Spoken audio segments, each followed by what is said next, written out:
अस्सलाम वालेकुम वरहमतुल्लाहि वबरकातुहू। अज़ीज़ तलबा व तालिबात, सुबह बख़ैर। उर्दू दुनिया में आपका इस्तक़बाल है। प्यारे बच्चों, जमात 12वीं के निसाब से उर्दू का पहला सबक बटमार, सिपाही और बटमार हम देख रहे थे, जिसमें चंद इक़्तिबासात मुकम्मल हो चुके हैं। पिछले लेक्चर के आखिरी इक़्तिबास में हमने देखा था कि मुसन्निफ़ अपने बेटी की शादी की तैयारियों के सिलसिले में अपने गांव की तरफ रवाना होते हैं, लेकिन रास्ते में उन्हें कोई बटमार मिल जाते हैं और उन पर हमलावर होते हैं। बटमार का मतलब होता है राहज़ान, डाकू या लुटेरे। तो आए हम अगले इक़्तिबास के ज़रिए बक़िया कहानी को समझने की कोशिश करते हैं। हाँ, तो हमने देखा था कि सिपाही पर यानी मुसन्निफ़ पर, जो कि सिपाही है, उस पर जैसे बटमार हमला करते हैं तो सिपाही भी चाहता है कि वो भी जवाबी वार करे, लेकिन हम देखते हैं कि मेरी सांस अब बिल्कुल ही रुकी जा रही थी। उबकाइयों और खंजर निकालने के लिए हाथ पांव मारने की कोशिश में सांस टूटी जाती थी। मैंने पूरी क़ुव्वत से चिल्लाकर उनको बुरा भला कहना चाहा, लेकिन अब तक मेरी मुश्कें भी कस ली गई थीं। देखिए, यहाँ पर मुसन्निफ़ या सिपाही बहुत ज़्यादा तगदाव में लगा था, कोशिश में लगा था कि जवाबी वार करे, लेकिन जो कपड़ा उसके चेहरे पर, जो नक़ाब उसके चेहरे पर लगाया गया था, वो पसीने की बदबू से भरा हुआ था। साथ ही वो इतना ज़्यादा मोटा दबीज़ था कि मुसन्निफ़ को कुछ दिखाई नहीं देता था। वो कोशिश करके बुरा भला कहने में कामयाब हो रहा था, गालियाँ बकने में या दुश्मन तराज़ी करने में, बस यही करने में कामयाब हो रहा था। और उसकी मुश्कें यानी उसके हाथ पाँव पर भी, उसके हाथों पर भी पकड़ रख ली गई थी या उसको बहुत ज़्यादा कस के पकड़ लिया गया था, जिसकी वजह से वो ज़्यादा हरकत भी नहीं कर पा रहा था। आगे देखते हैं हम कि यहाँ पर मेरी कमर में हिमयानी बंधी हुई थी। इसे न्याय सफाई से काट कर निकाल लिया गया। बज़ाहिर घोड़ा भी पलक झपकते में राम हो गया। देखिए, यहाँ पर मुसन्निफ़ के या सिपाही की कमर से हिमयानी बंधी हुई थी। हिमयानी यानी कि वो थैली को कहते हैं जिसमें रुपया पैसा रखा जाता है। चूँकि मुसन्निफ़ या सिपाही अपने घर की ओर जा रहे थे, अपनी घर की तरफ जा रहे थे, इसलिए उन्होंने बहुत सारा पैसा इकट्ठा किया हुआ था ताकि शादी के इंतज़ामात आसानी से कर सके। तो यहाँ पर वो थैली कमर से बंधी हुई थी। ये हिमयानी दरअसल अरबी ज़बान का लफ्ज़ है, इसी से माखूज़ है और फ़ारसी में इसे हिमयान भी कहते हैं। तो यहाँ देखते हैं हम, ये थैली को बड़ी सफाई के साथ निकाल लिया गया था। चूँकि ये बटमार थे, बटमार काफ़िले के लूटते हैं, रहज़न या डाकू होते हैं, उनका काम ही लूट मार करना होता है। और दूसरी बात ये थी कि इनका घोड़ा बहुत ही आसानी के साथ राम हो गया था, यानी कि दूर चला गया था। सारा काम मुकम्मल खामोशी में हुआ था। फिर मेरे सर पर से कपड़ा खींच लिया गया, लेकिन इससे पहले कि मैं कुछ कर सकता, मेरे मुंह में एक और कपड़ा पहले से भी ज़्यादा बदबूदार और मुताफ़न ठोंस कर साथ ही साथ आंखों पर पट्टी बांध दी गई। फिर कुछ दौड़ते हुए कदमों और घोड़े की हल्की टाप की आवाज़, दोनों आवाज़ें बहुत जल्द मद्दम होकर गायब हो गई। देखिए, यहाँ पर मकसद जो था बटमारों का उन्होंने पूरा कर लिया, यानी सिपाही से पैसे लूट लिए। उसके बाद उसके चेहरे से नक़ाब तो निकाल लिया, लेकिन आंखों पर पट्टी बांध दी। साथ ही मुंह में गंदा गलीज़ बदबू का ताफ़ुन से भरा यानी बदबूदार कपड़ा ठोंस दिया गया। उसके बाद घोड़े के साथ साथ वो सिपाही भी गायब हो गए। दूर तक टापों की आवाज़ आती रही, उसके बाद वो भी मद्धम हो गई। कुछ सुझाई नहीं देता था, कोई आवाज़ भी नहीं आती थी। ये सारा काम खामोशी से हुआ था। किसी के सांस लेने की भी आवाज़ ना सुनाई देती थी। बात करने या खांसने, खंकारने या हंसने की तो बात ही क्या थी। मतलब ये एहसास होने लगा था सिपाही को कि वो बिल्कुल ही तन्हा है। किसी के सांस लेने की या किसी और नफ्स के होने का कोई एहसास नहीं हो रहा था, तो भला यहाँ खांसने या खंकारने वाली बात कहाँ से आती। मैं ये तो समझ ही गया कि ये परले दर्जे के मशाक बटमार हैं और वो बुढ़िया उनसे मिली हुई थी, लेकिन ये भी था कि वो मुझे जान से मारना न चाहते थे। उनका मंशा महज ये था कि मुझे बेदस्त पा कर के छोड़ दें और इतनी दूर निकल जाएं कि मैं उनका ताक़ुब न कर सकूं और न किसी को आगाह उनके बारे में कर सकूं। देखिए, यहाँ पर जैसे ही वो एक छोटी पुलिया से गुज़र रहा था, सिपाही पुलिया मैंने आपको बताया था, छोटा सा पुल था, बारीक सा पुल था। तो वहाँ पर एक मस्किन सी बुढ़िया नज़र आई थी जिसने हाथ उठाकर दुआ दी थी। अब सिपाही को समझ आया कि ये सब सिर्फ और सिर्फ यहाँ पर सिपाही को गुमराह करने की खातिर किया गया था। अब एहसास होने लगा मुसन्निफ़ को या सिपाही को कि ये बटमार और बुढ़िया एक दूसरे से मिले हुए थे। दरअसल बुढ़िया ने बटमार को इशारा दिया था कि यहाँ पर एक सिपाही आया है, और सिपाही ने अपना मकसद पूरा कर सिपाही को लूट करके बटमारों ने अपना मकसद पूरा करके वहाँ से चलते बने थे। दूसरी बात ये थी कि बटमारों का मकसद ये नहीं था कि सिपाही को ज़्यादा गज़ंत पहुंचाए या नुकसान पहुंचाए, बस वो लूट मार करना चाहते थे, उससे उसका पैसा छीनना चाहते थे। सो उन्होंने छीन कर वहाँ से निकल पड़े। अब यहाँ पर 2-3 चीज़ें आई हैं, जैसे कि ताक़ुब करना। ताक़ुब करना के माने होते हैं पीछा करना। आप अपनी बयाज़ में इसे लिख लीजिए, ये मुहवरा है। इसी के साथ मंशा, मंशा के माने होते हैं मकसद के। उसके बाद यहाँ पर और भी कुछ, बेदस्तोपा करना, बेयारो मददगार छोड़ना, मजबूर करना, बहुत ज़्यादा परेशान करके छोड़ देना, बेबस कर देना। आगे बढ़ते हैं। मुझे रंज से बढ़कर गुस्सा था कि मैं सारे आलम में माने हुए सुल्तान की, सारे आलम में मानी हुई फ़ौज का सिपाही और यूँ किसी कछुए की तरह पकड़ लिया जाऊं कि मुदाफ़ियत अब मैं अपनी एक वार भी न कर सकूं। देखिए, यहाँ पर सिपाही को सबसे ज़्यादा गुस्सा इस बात पर आ रहा था कि वो उस सुल्तान की सिपाही का फ़ौजी था, फ़ौज का सिपाही था कि जिसे सारे आलम में माना जाता था, जिसका सिक्का चलता था, जिसकी बहुत ज़्यादा वाहवाही थी, दहशत थी। लेकिन आज ये अपने आप को बेयारो मददगार समझ रहा था, बिल्कुल बेबस समझ रहा था। वो अपने बचाव के लिए किसी किस्म का जवाबी वार नहीं कर पा रहा था। लानत है ऐसी सिपाहगिरी पर और तुफ़ है ऐसी सुल्तानी पर कि रियाया बेखटके दिन दहाड़े लुट जाए। मैं यहाँ यूं ही मजबूर पड़ा रहा तो क्या पता रात में किसी मोज़ी जानवर का शिकार हो जाऊं। देखिए, अब यहाँ पर सिपाही यानी ये मुसन्निफ़ खुद अपने आप पर लानत मलामत कर रहा है, सोचता है मेरे सिपाही होने पर तुफ़ है, यानी कि अफसोस है, हैरत है, नफ़रत से अपने आप पर लानत मलामत कर रहा है। कहता है कि ऐसे सिपाही होने का क्या फ़ायदा कि बेयार और मददगार हो जाऊं। और उसे ये भी खौफ था कि वो बटमारों ने इसे ज़िंदा तो छोड़ दिया, लेकिन इसी तरह से मैं पड़ा रहूँगा तो रात में पता नहीं कोई मोज़ी जानवर या कोई मोज़ी चरिंद परिंद जो भी है आकर इसे नुकसान पहुँचा सकते हैं। इसी बात के ख्याल से वो परेशान हो रहा था। क्या खबर मुझे कोई और बटमार क़त्ल करके जो कुछ मेरे बदन पर कपड़े और थैली में सत्तू और जलेबियां हैं और शलवार की जेब में चंद सिक्के बहलूली हैं, उन्हें भी लेकर चमत हो जाए। अब दूसरा एक और ख़्याल यहाँ ये आ रहा था कि पता नहीं रात के वक्त में कोई और लुटेरा आ जाए, कोई और डाकू आ जाए, बटमार आ जाए और उसे उसका बकिया जो कुछ भी उसका असासा है या सरमाया है, जैसे उसके कपड़े हैं या थैली में बचा हुआ जो भी सामान है, मसलन जलेबियाँ हैं, सत्तू गेहूँ की किस्म होती है, ये सब चीज़ें उससे लेकर चला जाए। ऐसा भी तो हो सकता है, या क़त्ल ही कर दे, ऐसा भी हो सकता है। चमत हो जाए यानी कि फ़रार हो जाए। मैंने चीखना चाहा, लेकिन मुताफ़न कपड़ा मेरे हलक तक यूँ ठुसा हुआ था कि मैं अगर बोलने की कोशिश में मुँह या हलक पर कुछ ज़्यादा ज़ोर डालता तो शायद कपड़ा मेरे हलक के अंदर ही उतर जाता।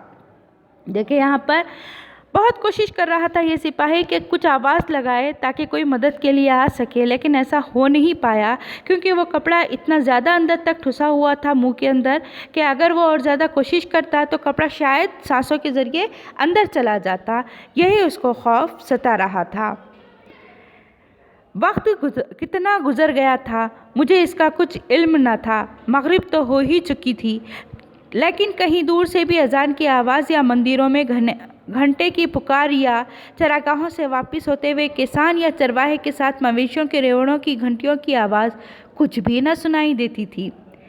अब यहाँ पर ख़ुद मुसन्निफ़ क्या है, सिपाही असर के बाद निकला था, शाम के वक्त निकला था और थोड़ी ही दूर के बाद ये हादसा उसके साथ पेश आया था।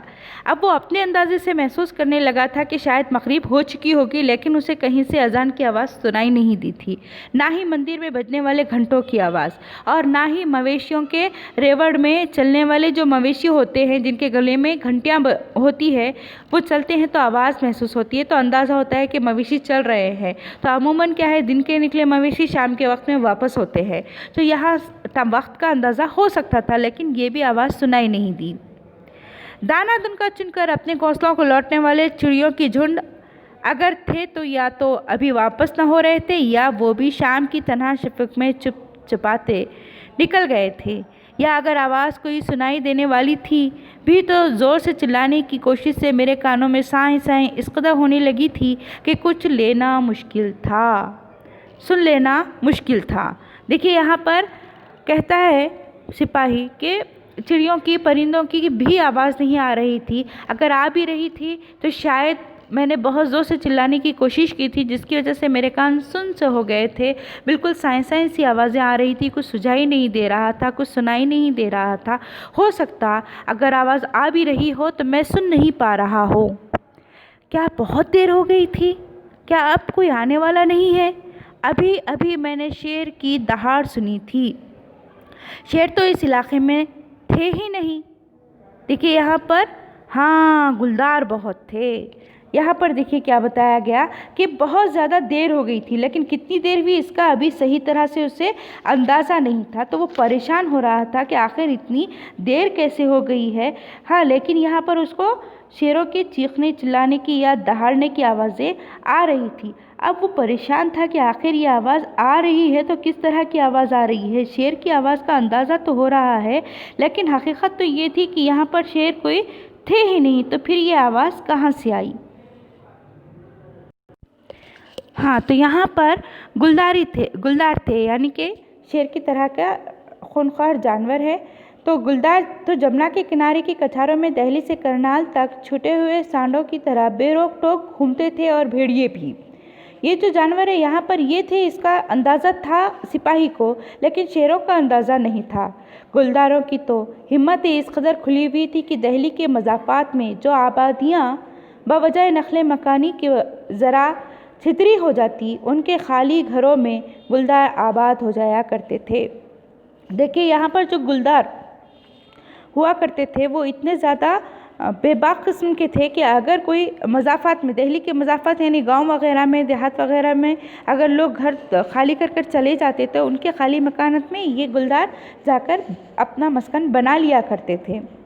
यहाँ तो मैं जमुना के किनारे से दूर था, सुल्तान फ़िरोज़ शाह खुल्दमकानी ने ये नहर बनवाई ही इसीलिए थी कि जमुना का पानी जिन इलाक़ों में पहुँचता नहीं है वहाँ बज़रिए इस नहर के पहुँच जाए।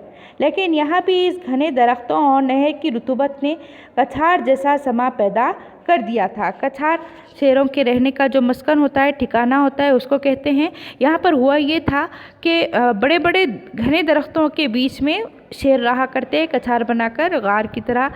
तो यहाँ पर नहर की वजह से बहुत सारे दरख्त उग आए थे, और साथ साथ यहाँ थोड़ा सा दलदल जैसा भी मामला था, इसीलिए यहाँ पर कछार जैसा सामान लग रहा था। सुल्तान फ़िरोज़ को अल्लाह ने जन्नत में ऊंचा मकाम ज़रूर दिया होगा। उन्होंने इस राह में और कोल की राह में जगह जगह शाही सराएं बनवाई थीं, जहाँ कोई भी मुसाफिर कुछ रकम दिए बगैर ठहर सकता था। और अच्छा ही था कि उन्होंने ये हुक्म दे दिया था कि सराओं का खर्च तमाम ख़जानिए सुल्तानी से अदा हो, वरना मुझ जैसे लट्टे पुटे मुसाफिर को तो राह में एक वक्त की रोटी और सर छुपाने के लिए छत के लाले पड़ जाते। देखिए यहाँ पर सुल्तान शाही, उस वक्त जो सुल्तान थे, उन्होंने ये हुक्म दे रखा था कि अगर कोई मुसाफिर सराय में ठहरता है तो उससे किसी किस्म का कोई मुआवजा ना लिया जाए, कोई पैसा ना लिया जाए, बल्कि सराय का जो कुछ भी खाने पीने का या इंतज़ामात का ख़र्च है वो सब ख़जाना सुल्तानी से, यानी सुल्तान के ख़जाने से, हुकूमत से हासिल किया जाए। अगर ऐसा ना होता तो सिपाही के साथ बहुत ज़्यादती होती, बहुत ज़्यादा उसके साथ परेशानी का मामला होता, क्योंकि वो बहुत ज़्यादा लुट-पुट चुका था। मैंने बहुत चाहा कि राह के किसी पत्थर से रगड़ कर अपने हाथों को बंदी से आज़ाद करा लूं, लेकिन एक तो इस अंधेरे में पत्थर कहाँ मिलता, फिर मेरी आंखों पर अंधेरी जो चढ़ी हुई थी और हाथ पीठ पर बंधे हुए थे। पाँव के बंध को रगड़ कर काटने की कोशिश में जगह जगह खराशों के सिवा कुछ हाथ न लगा था। उसके हाथ पीठ की जानिब से बंधे हुए थे, पीछे जैसे बांध दिए जाते हैं उसी तरह से, और आंखों पर पट्टी थी। अब कितनी भी कोशिश करे वो कुछ करने के काबिल नहीं था। पैरों की बंधी हुई पट्टी को खोलना चाहता था तो वो रगड़ रहा था ताकि झटम पट्टी में या रगड़ की वजह से उसकी पट्टी कोई ढीली हो जाए या रस्सी वगैरह जिससे बांधा गया था वो कट जाए, लेकिन हुआ ऐसा नहीं, बल्कि उसके पैरों में खराश आ गई और वो चाहकर भी कुछ कर नहीं पा रहा था। रात तो बेशक हो चुकी होगी, कहीं दरख्तों के पीछे कुछ खुसर पुसर तो नहीं हो रही है, कहीं वो वापस तो नहीं आ रहे हैं, आवाज़ कैसी है? मैंने बहुत गौर से सुनना चाहा, लेकिन कानों में साई साई अपी हो रही थी। ये कुछ नई सी आवाज़ थी, ठहर ठहर कर आ रही थी। कहीं किसी मंदिर में घंट नाखूस तो नहीं बज रहा, नहीं, ये तो गहरी और दूर तक फैलने वाली आवाज़ थी। टन टनन टन। ज़रा रुक रुक कर कोई फिलनशीन आ रहा था। मेरा दिल बल्लियों उछलने लगा, शायद मेरी जान बच जाए। हाथी की घंटियों की आवाज़ नज़दीक आहिस्ता आहिस्ता हुई, ठहर गई। देखिए यहाँ पर अजीब किस्म की आवाज़ें आने लगी थी सिपाही के कानों में। कान तो पहले ही साए साए कर रहे थे, वो अपने आप अंदाजे लगा रहा था कि आवाज़ कैसी है, कहीं ये मंदिर के घंटे की आवाज़ तो नहीं। फिर महसूस हुआ नहीं, ये वो आवाज़ नहीं हो सकती, ये आवाज़ कहीं दूर से आ रही थी। फिर एहसास होने लगा ये आवाज़ तो टन टन एक साथ मंदिर के घंटे की तरह नहीं, बल्कि टन टन टन इस तरह की आवाज़ थी।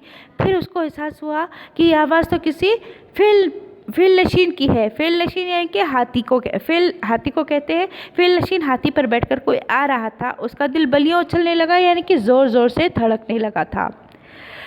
फिर अब उसको ऐसा लगने लगा कि शायद मेरी जान बच जाएगी, हो सकता कोई मेरी मदद कर ले। हाथी की घंटियों की आवाज़ नज़दीक आई और आहिस्ता हुई, फिर ठहर गई, मतलब किसी ने इसे देख लिया था।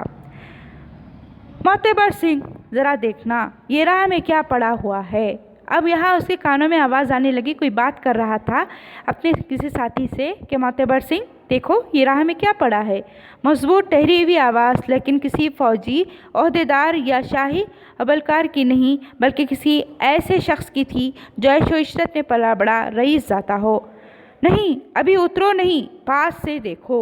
देखिए यहाँ पर आवाज़ में गरज थी, आवाज़ में बहुत ज़्यादा रोब था, इसीलिए महसूस हुआ कि किसी फौजी की तो आवाज़ नहीं, हाँ, लेकिन किसी रईसज़ादे की आवाज़ है। जब उनका सिपाही उतरने लगा अपने हाथी से तो कहने लगे कि नहीं उतरो नहीं, बल्कि करीब से ऐसे ही देखो।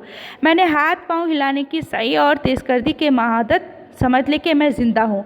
महादत यानी जो फील पर आया था, यानी कि हाथी के साथ था, उसको कहेंगे हम। तो यहाँ पर महादत समझ जाए कि ये ज़िंदा है, हरकत में है। उसने कोशिश की, सही करना यानी कि कोशिश करना।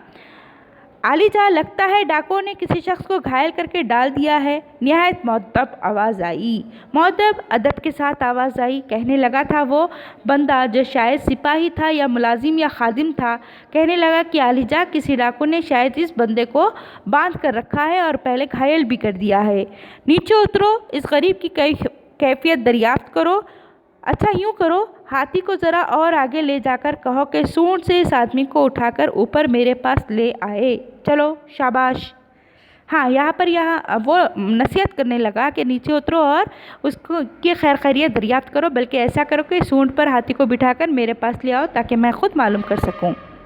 मोतेबर सिंह ने हाथी को कुछ आगे बढ़ाया, लेकिन कितना इसका मुझे अंदाज़ा ना हो सका, और होता भी कैसे, उसकी आंखों पर तो पट्टी बंधी हुई थी। मोतेबर सिंह ने हाथी से सरगोशी में कुछ कहा और कई बार कहा। फिर मुझे लगा कि कोई बहुत ही ताकतवर और कई गज लंबा मोटा अजगर मुझे बाहों में लपेट कर बलों में अपने उठाए लिए जा रहा है। देखिए यहाँ पर हुआ ये कि बहुत ज़्यादा देर तक उसे ऐसा लगने लगा था बहुत ज़्यादा मोटा चौड़ा आड़ा अजगर आया है। अजगर जो बहुत बड़ा सांप होता है, सांप की एक किस्म है, वो इसे लपेट लिया, क्योंकि ये सूंड में लपेटा जा रहा था। लपेट कर बलों में, मतलब एक के बाद एक जो बल लपेटे जाते हैं उसको कहेंगे। मैं सहम कर ख़ुद को छोटा करने की कोशिश की, लेकिन कहाँ मैं और कहाँ वो ज़बरदस्त बादलों जैसा ज़ोर। मतलब बहुत ज़्यादा लहीम शहीम हाथी था और उसने अपनी पूरी क़ुव्वत के साथ सिपाही को अपनी सूंड में लपेट लिया था। इसीलिए इसकी कोशिश नाकाम साबित हो रही थी। आन की आन में हाथी ने मुझे रईस ओहदे के आगे महावत और मालिक के बीच की जगह में धंस दिया। दोनों के बीच में वो बैठ चुका था। भला सी जगह तंग थी, लेकिन अब मैं ज़ैक़ जान से तो बच निकला था। महावत ने क्या किया था, उसे अपने दरमियान में बिठा लिया था। इसके बाद यहाँ मुसन्निफ़ बताते हैं या सिपाही बताता है कि महावत और मालिक के बीच में बैठने के बाद मुझे कुछ सुकून सा होने लगा, क्योंकि अब मैं वो ज़ैक़ जान से तो बच गया था, यानी मुश्किल दुश्वार जो जान जो दुश्वारी में पड़ चुकी थी, मुश्किल में पड़ चुकी थी, उससे तो बच गया था। मोतबर सिंह ने या शायद मालिक ने भी इसका हाथ बटाया। मुझे बआसानी इस अफूनत से भरे और शायद तेल और थूक हुए मेरे हलक में ठुसे हुए कपड़े और आँख की पट्टी से आज़ाद कर लिया गया। थूक से भी चिपकते हुए कपड़े से, मतलब गंदा हो चुका था, क्योंकि मुंह में बहुत देर तक के वो कपड़ा रखा था, इसलिए कपड़ा इसी की थूक से गंदा हो चुका था। उससे इसे आज़ाद किया गया, यानी कपड़े को मुंह से निकाल दिया गया। उसी के साथ आंखों की पट्टी भी खोली गई। ताहम मुझे अपनी आवाज़ दोबारा हासिल करने में कुछ वक्त लगा, क्योंकि बहुत देर तक, काफ़ी वक्फे तक उसके मुंह में कपड़ा ठुसा हुआ था, इसलिए उसे अपनी आवाज़ बहाल करने में दिक्कत महसूस हो रही थी। हलक में ठुसे हुए कपड़े और आँख की पट्टी से आज़ाद होने के बाद देखिए यहाँ पर क्या मामला होता है। ताहम मुझे अपनी आवाज़ दोबारा हासिल करने में दिक्कत हुई। थूक की बमुश्किल घूंटते हुए मैंने फील नशीन के सवाल के जवाब में मुख्तसर लफ्ज़ों में अपनी बिपता कह सुनाई। थूक जो उसके मतलब थूक को अपने अंदर निगल रहा था, क्योंकि बहुत देर कपड़ा मुंह में ठुसा होने की वजह से उसका हलक खुश्क हो चुका था। तो वो कोशिश कर रहा था अपने हलक को तर करने की, थूक के ही ज़रिए, अपनी ही थूक के घूंट पीकर वो बात कर रहा था, अपनी बिपता सुना रहा था जो उस पर बीपी थी, यानी उस पर जो मुसीबत हुई थी। तो सिपाही जी, तुम दोहरे खुश नसीब थे। इन लोगों ने तुम्हें ज़िंदा छोड़ दिया और फिर हम इधर आ निकले। देखिए यहाँ पर कितनी अच्छी बात बताई कि सिपाही जी तुम दोहरे खुशनसीब। एक खुशनसीबी ये कि तुम्हारी जान बच गई, यानी तुमको उन्होंने जान से नहीं मारा। दूसरी ये, जान बची तो हमने तुम्हें सहारा देने के लिए अल्लाह ने हमें यहाँ भेज दिया, यानी तुम्हारी जान हर हाल में बचा ली गई। बंदे का बाल बाल आपके एहसान से गूंदा रहेगा, यानी कि बंदे का बाल बाल, यहाँ सिपाही ने एहसानमंद होते हुए कहा कि हमारा बाल बाल भी आपका एहसानमंद रहेगा। मैं तो समझा था कि शेर भेड़िया कोई ना कोई मुझे खा ही लेगा। खैर रसीदा बोध बुलाए, यानी कि यहाँ पर हुआ सो हुआ, अब जो होता है वो हो ही जाता है, उसके लिए हम कुछ कर नहीं सकते। जो बला आनी थी वो आ गई थी। मैं बहादुरगढ़ जा रहा हूँ, वहाँ तक बआसानी तुम्हें पहुँचा दूँगा, आगे जो तुम्हारा जी चाहे। यहाँ पर वो जो